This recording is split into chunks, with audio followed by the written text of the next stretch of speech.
Biasa. Ya, punya macam biasa. Tapi Dah. boleh, kalau boleh nak warna. Macam tu. Okey. Lagi sikit-sikit. Lagi, macam tu. Elok lah. Baca. Salah, Sarah Lewis cute Cute. puppy.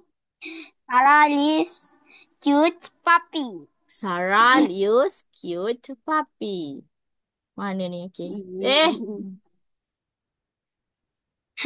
One, two. Next. Sarah I'm Liu.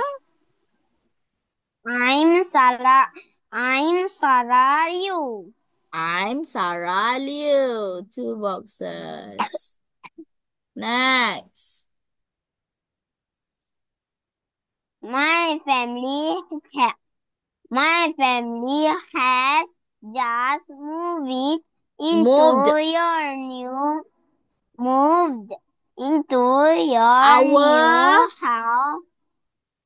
Our into eh apa tu? house New new house on Emily Elm and Avenue. Avenue. Avenue. Avenue. Minum air. Tak boleh. Bila nak cakap tu, saya main tu sebab batuk. Sebab tu suruh minum air. Sebab tekak awak kering. Bukan tekak kering. Habis? Sebab apa?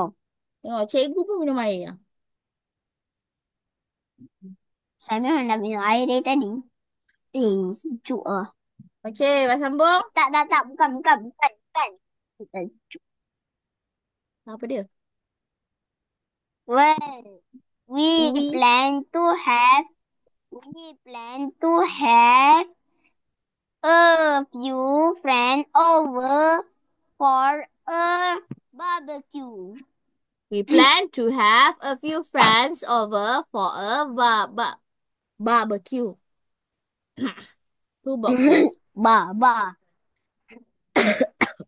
ba, ba, Next. ba. I just love barbecues. Ibu panas. I just love Panas apa kan? barbecues. Two boxes more. Tak sejuk. Saya cakap sejuk baju. Next. Finish.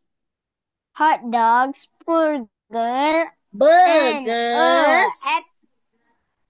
burgers and apple juice with lots of ice cubes. Saya rasa ni dah pernah baca lah.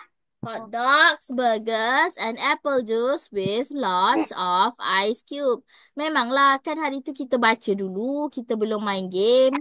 Two boxes. Arrive, finish.